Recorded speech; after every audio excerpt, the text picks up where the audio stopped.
Another free kick. Goff. Dave McPherson has battled hard through the middle for Hearts.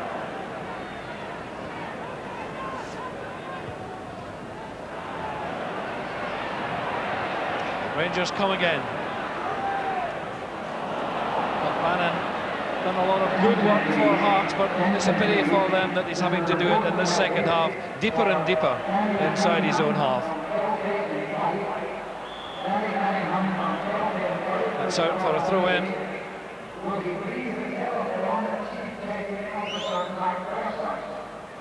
And that's Ian Ferguson, who's back deep. John Cahoon trying to get over John Brown, but the header's picked up by Goff. Souness. 5 minutes left for play.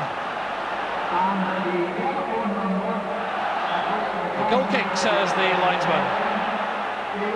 Walters looking for the corner.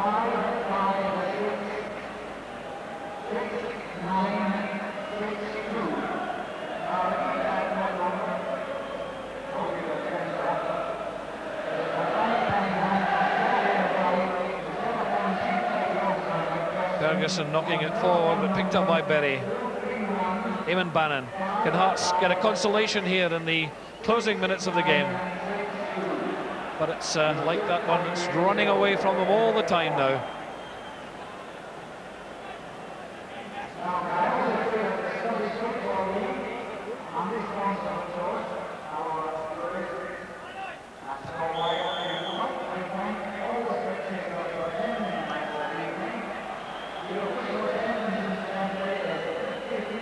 And the throw-in is to Hearts.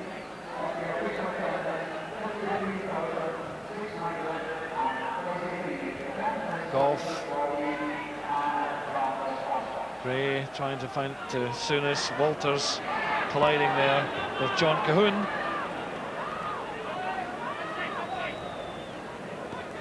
Another offside flag against Wayne Foster.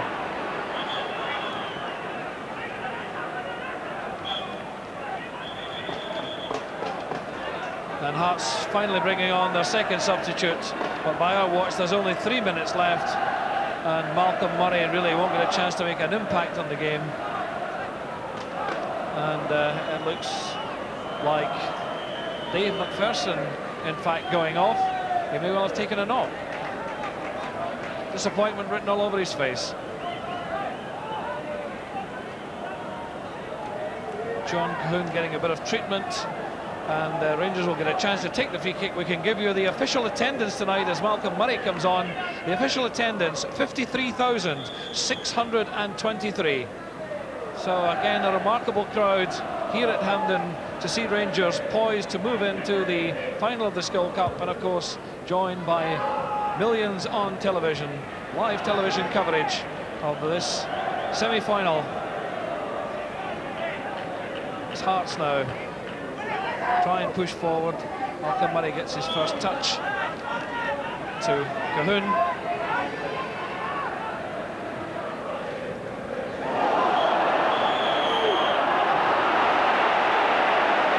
That's another free kick. This game that's been sprinkled with them. It's a succession of free kicks. Almost, I think, tally of one every 2 minutes. Walters now. Rangers want to finish with a flourish if they can.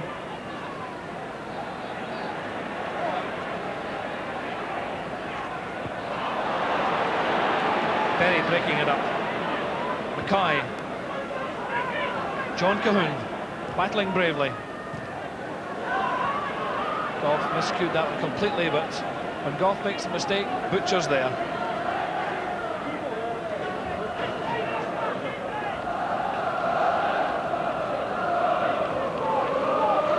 Woods taking his time. By our watch, just over a minute left for play. Gray gets a glancing header. Walters!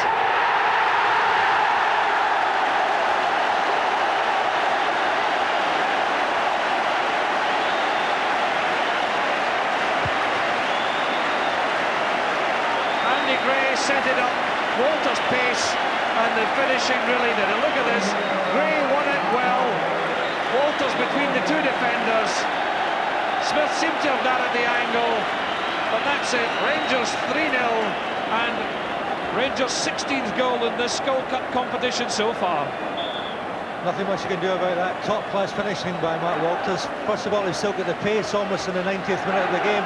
Still got the pace to beat a man who's just come on as substitute for Hearts, and then has the presence of mind to just slot it past the goalkeeper Henry Smith into the corner of the net. You can't ask for more than that. So Mark Walters, the destroyer of Hearts' dreams in this Skull Cup semi-final. Again, the remarkable crowds here in Glasgow, 53,623. Just proves once again how popular this Skull Cup competition is. And over 18,000 at Dens Park last night for Aberdeen and Dundee United. And this competition just gets better and better as Bob Valentine's whistle signals full-time. A victory by 3-0 for Rangers. Mark Walters sent them on the winning way after 11 minutes. Then in the second half, Scott Nisbet tapping in the 53rd minute made it 2. And in the final minute, the pace of Walters and the deadly finishing finished Hearts' dreams. 3-0 for Rangers. Jim Craig, your thoughts? Well, the first half evenly shared, although Rangers got the only goal. Hearts came back into it very well indeed. And then the second half started pretty fair again. Both teams throwing themselves into the tackle, trying long balls and short passes. But I'm afraid when Henry Smith made that mistake, it was a death knell for Hearts. The team's heads went down for about 10 minutes. Rangers did the opposite, raised the game and really took control from that point onwards.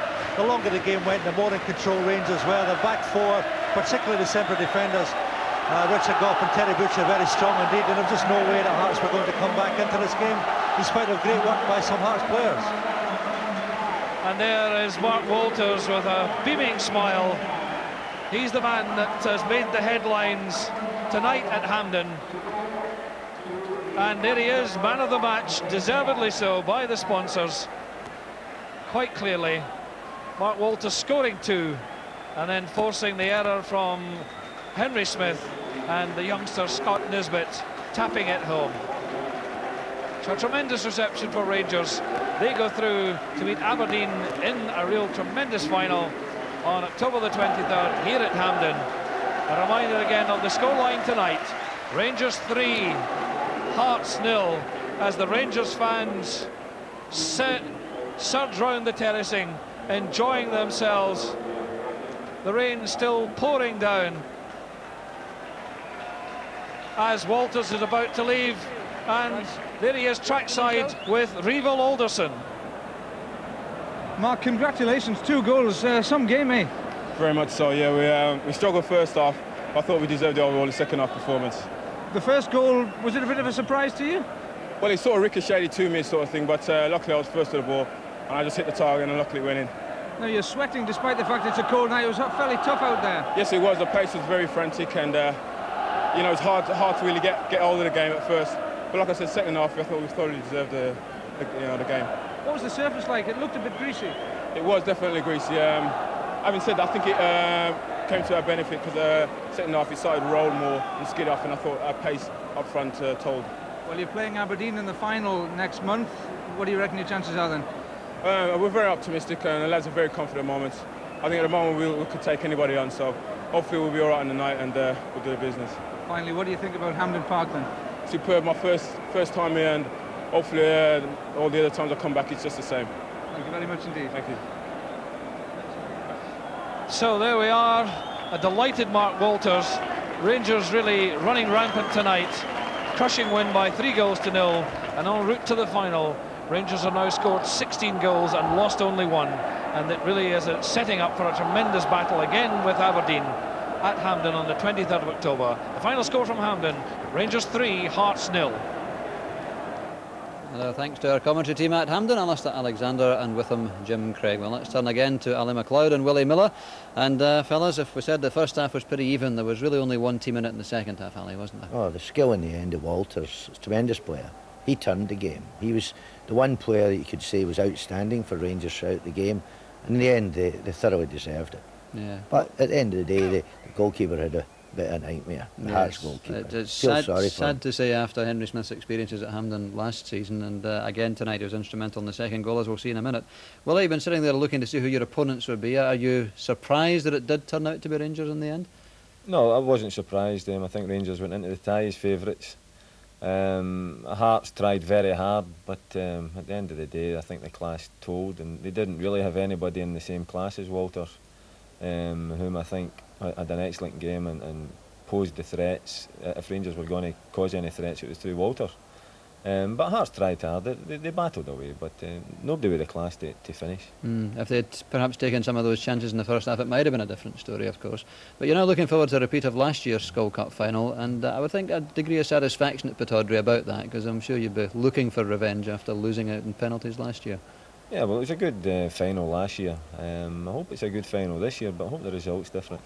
All right, well, let's see the second goal, and really the clincher, I suppose, because we said at half-time if Rangers did get a goal early in the second half, it could be vital, and they did get it early after just 8 minutes, and again it was that man Walters in his first visit to the National Stadium, as you heard him say, and my goodness, didn't he enjoy it. Lovely little change of pace. He catches Brian Whittaker for dead, and, well, poor Henry. I think you or I could have scored with that one, Ali. Well, speak for yourself. What can you say in that situation, though, when you've got a keeper who, I don't know, is it beginning to prey in Henry's mind, do you think, that there's some sort of Hampden jinx on him? No, I think the problem is it's when every ground's your jinx, you know. But no, I think it's just one of these things. Is when it happens once to you, you know, it's like you go to the cup final and you get beat. The next time you go, you're a wee bit apprehensive, you get beat again. And I think it maybe worries him. But he's a professional and he's a damn good goalkeeper. Of course he is, You know, and you feel, being a manager, you feel for people like that, you know, because you want them to perform well. And one of these days he'll perform magnificent and Hearts will lift the trophy. Who'd be a keeper, right? Well, let's see that third and clinching goal. Again, Mark Walters was the man who counted for Rangers. And Andy Gray, who had come on and frankly not looked 100% match fit, we thought, but he got the vital header in there. But that's great finishing, isn't it, Willie? Yeah, he stuck it away well. They took Dave McPherson off just before that, and obviously, you know, trying to get the goal that would get them back into the game, or at least give them respectability, and they paid the price for it. With Walter's pace, you can't afford to give somebody space like that, otherwise he just runs onto it and sticks it in the corner. From a defensive point of view, how do you play against that? A player like Walters, do you stick a man on him and tell him to stay close, or? Well, I'm not telling you. It's a secret. Save it till October the 23rd. Save it till October, yeah. All right, let me ask Ali as a manager then. What would you do against Walters? Well, Willie played for me, so I'd maybe better not tell you what Willie would have done. You know, but no, I think I don't believe in picking them up closely. A chat with Walters, if you pick him up closely, he'll leave you. I think you've just got to give the man its tackling cover. And Aberdeen are very experienced at the back, Alec McLeish and Willie, and I'm quite sure they'll handle him, you know, in a nicer sort of way. And I think it's a team game. And I think Walters was left taking one man on with no cover at all. And I don't think that happens when you play real good sides. I think when you get by the one man, the other man's waiting. I don't think you'll find it just as easy against Aberdeen. I've got to come back again to the fact that Hearts played without a recognised striker, which I think surprised all of us. And then they seemed to take some time in the second half to put Ian Ferguson on and didn't really give him a chance to pull them out of the fire. I think they've had this problem since the season started. I think Hearts basically are a good side, and they're one of the better sides in Scotland. But I think since Robertson left, they've never really filled the bill. They look as if they've been trying to play with one chap with a lot of people coming through. But for the type of style that Hearts play, I think it would be better with an out-and-out striker. And I think looking back, the manager might be critical of himself and say that if he'd started with Ferguson, because although Ferguson may not be playing well, he can snap goals. He is scoring goals, Ali. Well, he scored this is like half a dozen in the first 4 or 5 games of the season, didn't he? He's maybe had a little knock. This is what you don't know. But I think looking back, he wished he'd have started with them because the chances were there for Hearts. I mean, the first half they had at least 4 chances, and Cahoon missed a chance in the second half. It's very similar to what Walter stuck away. That's right, when Terry Butcher made the mistake and gave Cahoon the chance. In fact, Gary Mackay also hit the bar, and we can take a look at that now. The Hearts captain, lovely little piece of opportunism there. He looked up, saw the chance, and he beat Chris Woods with us, and perhaps Hearts can count themselves unlucky not to have got a goal here. Here it is. Made room for himself well, Willie, didn't he? Yeah, it was just one of them nights. I mean, the head must go down at that point. They've created 3 or 4 half chances to reasonable chances, and then Gary there hits a lovely ball and it comes off the crossbar, and I think at that point you begin to say to yourself, well, we ain't going to win tonight. It's just not going to be our night. Yeah. Well, we'll look ahead to the final now on October 23rd, again live here on BBC Scotland. We'll look forward to that a great deal. I won't ask you, Willie, for your thoughts on the game for obvious reasons, but Ali, it's a very enticing prospect, because I saw Aberdeen on Saturday against Celtic, and they looked a very good side indeed. They really hit form for, I think you'd agree, Willie, possibly the first time this season. It was your first league win, wasn't it? Followed it up with the win last night against United, so confidence is high at Pittodrie. It's going to be a great final, Ali. Yes, I think a lot depends on who's fit for Rangers. If McCoist and Drinkle are fit, I think then Aberdeen will have a real game in their hands. I think with the team that was out tonight for Rangers, I think Aberdeen can handle them quite well, because Aberdeen's strength is basically in their defence. They've been solid there for quite a number of years, and I think that what I saw tonight, I don't think they'll have a tremendous problem. But if you have McCoist and Drinkle in, then it's maybe a different ball game. And I think it'll be very close, and I'm sure Willie will be looking for the first time we met them there, we won 5-1. Right. But this time's a chance for Aberdeen for revenge, but I think it'll be very close. I think it will be a